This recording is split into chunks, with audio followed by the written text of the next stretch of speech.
main problem with meditation, which we all face one time or the other. The biggest problem, people often complain about thoughts during meditation.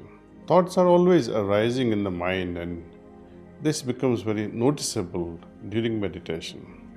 My guide used to say, just as eyes are to see, ears are to hear, nose is to smell, tongue is to taste, and so is mind to think. So when we try to suppress that very nature of mind, which is to think, we are going against nature. Then what is the solution? Solution is this. We need to regulate the mind. We need to train our mind in such a way so that it rests on those ideas, those thoughts, those subjectivity, so that we can dive deeper into those subjects only without being deviated into other. When thoughts do arise, instead of fighting with them, instead of struggling, it would be nice if we gently remind ourselves that I am meditating on the divine light present in my heart. If you go on paying attention to thoughts like the way you would pay attention to a barking dog, it's not going to help us. We have to keep on moving gently and softly. We have to understand why thoughts come during meditation, especially. You see, it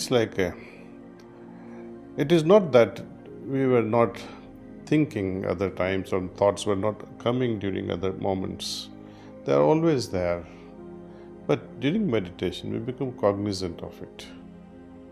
Secondly, when the thoughts are there during other activities, they come, but we are busy doing so many other things. We are watching things and not paying attention to inner consciousness. So thoughts, though they do arise, but they go unnoticed in our conscious mind. When we meditate, now you are face to face with your own consciousness. Your mirror, you're looking at yourself, and it's difficult to evade from this, especially during meditation.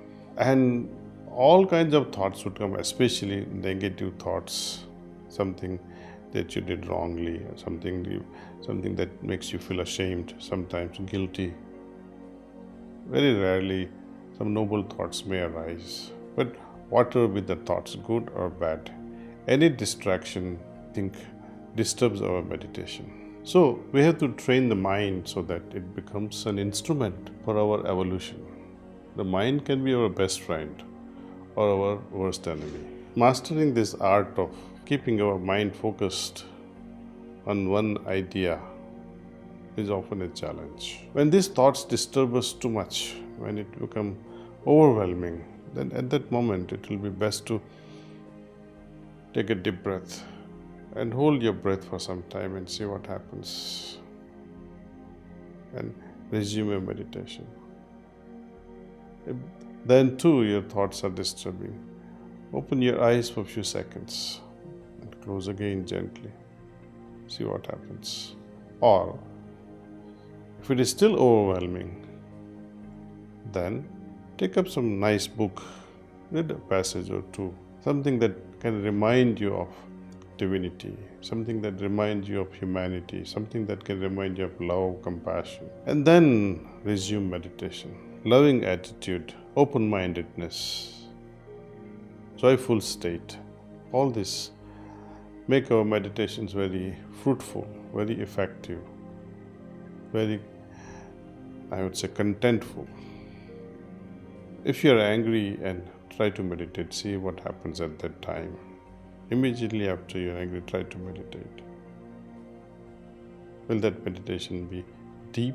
Per contra, if you are so much in love, so happy, so joyful, and at that time you end up meditating, we slowly realize that yes, having a particular attitude prior to starting meditation can help us a long way.